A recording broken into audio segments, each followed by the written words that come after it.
हम सभी जानते हैं कि प्राण के बिना जीवन संभव नहीं। प्राण गति है, स्पंदन है। ब्रह्मांड में प्राण है, इसलिए वह सतत गतिमान है। हम भी प्राण के चलते ही जीवित हैं। हम तक यह प्राण हमारी सांस के जरिए पहुंचता है।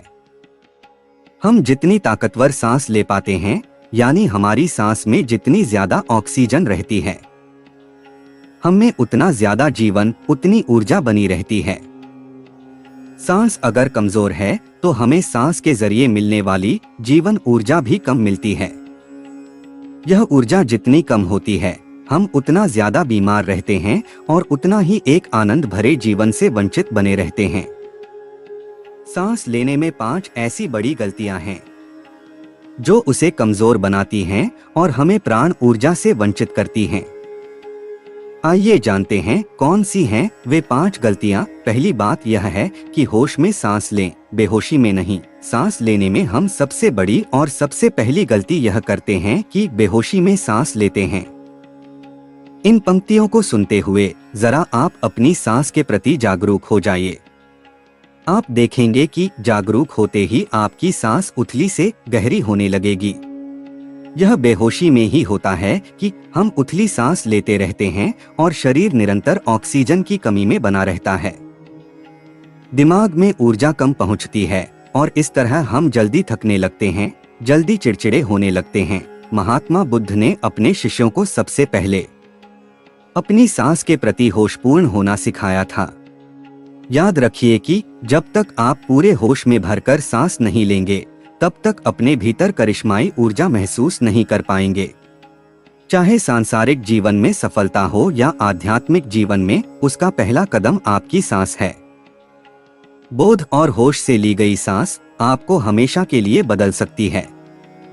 दूसरी जरूरी बात यह है कि नाक से सांस लें, मुंह से नहीं। प्रकृति ने हमारे शरीर के हर अंग की बनावट उसके जरिए होने वाले काम के हिसाब से तय की है। पैर चलने के लिए, कान सुनने के लिए, आंख देखने के लिए और मुंह खाने के लिए बनाया गया है। सूंघने के अलावा नाक का मुख्य काम सांस लेना है। सांस लेने के जितने लाभ हैं, वे हमें तभी मिलते हैं जब हम नाक से सांस लेते हैं। नाक की बनावट ऐसी है कि ली गई सांस नाक से गुजरते हुए ठीक तरीके से अनुकूलित होती है। हवा में मिले जीवाणु, कीटाणु आदि नाक के भीतर ही रुक जाते हैं। इस हवा को ऐसे प्रेशराइज किया जाता है कि वह फेफड़ों में भीतर तक पहुंच सके। जाहिर है, नाक से सांस लेना छोड़कर अगर आप मुंह से सांस लेंगे तो इन सभी लाभों से वंचित हो जाएंगे। लेकिन बहुत से लोगों को मुंह से सांस लेने की आदत लग जाती है। वे रात को भी मुंह से ही सांस लेते हैं। यही वजह है कि सुबह उन्हें गला सूखा और दर्द करता हुआ मिलता है। अगर वाकई आपको रात को मुंह से सांस लेने की आदत है, तो आप टेप लगाकर अपना मुंह बंद करके सोएं। सुनिश्चित करें कि आप हमेशा नाक से ही सांस ले रहे हैं और नाक से ही सांस छोड़ रहे हैं। तीसरी जरूरी बात यह है कि पेट से सांस लें, छाती से नहीं। क्या आपने सांस लेते हुए किसी छोटे बच्चे को देखा है? जरा देखिए उसे। आप पाएंगे कि सांस लेते हुए उसका पेट फूलता है। ऐसा इसलिए होता है क्योंकि बच्चे पेट से सांस लेते हैं। यही सांस लेने का सही तरीका भी है। पेट से सांस लेते हुए डायफ्राम जब फैलता है तो पेट फूलता है। योग में इस डायफ्राम ब्रीदिंग कहते हैं। अगर आप अपनी सांस के प्रति थोड़ा भी जागरूक होंगे तो पाएंगे कि जब भी आप अपने काम में ज्यादा व्यस्त होते हैं, आपकी सांस बहुत उथली हो जाती है। यानी आपकी सांस छाती के ऊपरी हिस्से से नीचे ही नहीं जाती, वह ऊपर ही से लौट आती है।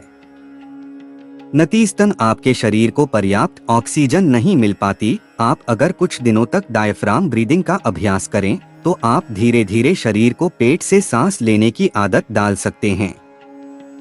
अभ्यास करने का सबसे सरल तरीका है कि आप पीठ पर लेट जाएं और अपने पैरों को फोल्ड करके अपने हिप्स के करीब ले आएं। अब आप अपना बायां हाथ पेट पर रख लें और दायां हाथ शरीर के समानांतर जमीन पर रहने दें। सांस लेते हुए अपने पेट पर रखे हाथ को ऊपर उठता महसूस करें। जितनी देर सांस लें उतनी ही देर सांस छोड़ें।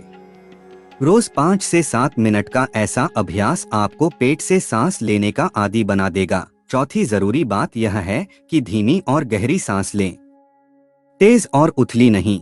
जब हम पेट से सांस लेना शुरू करते हैं तो उसका एक लाभ यह मिलता है कि हमारी सांस लंबी और गहरी होने लगती है।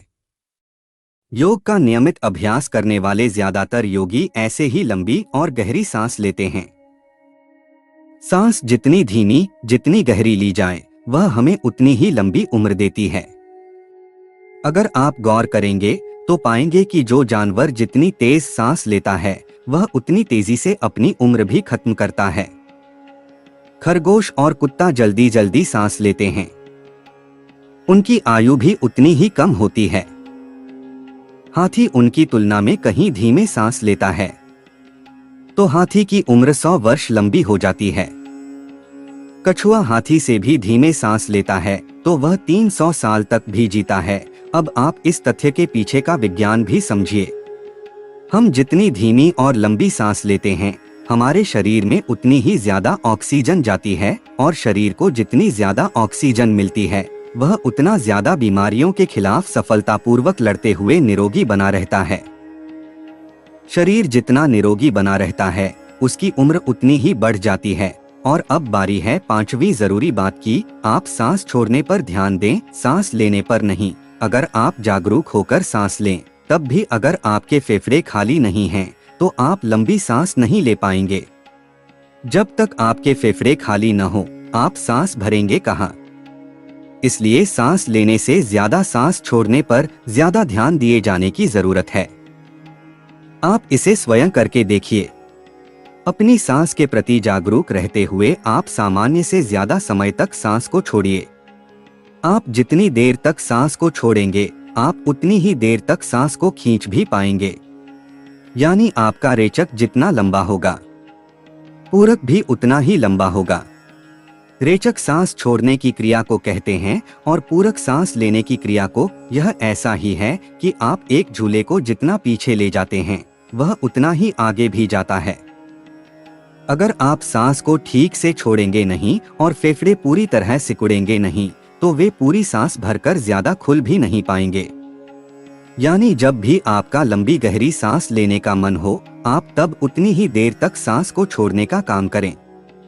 अलबत्ता आप सांस छोड़ने पर ही ध्यान दें, सांस लेना अपने आप घटित होने दें।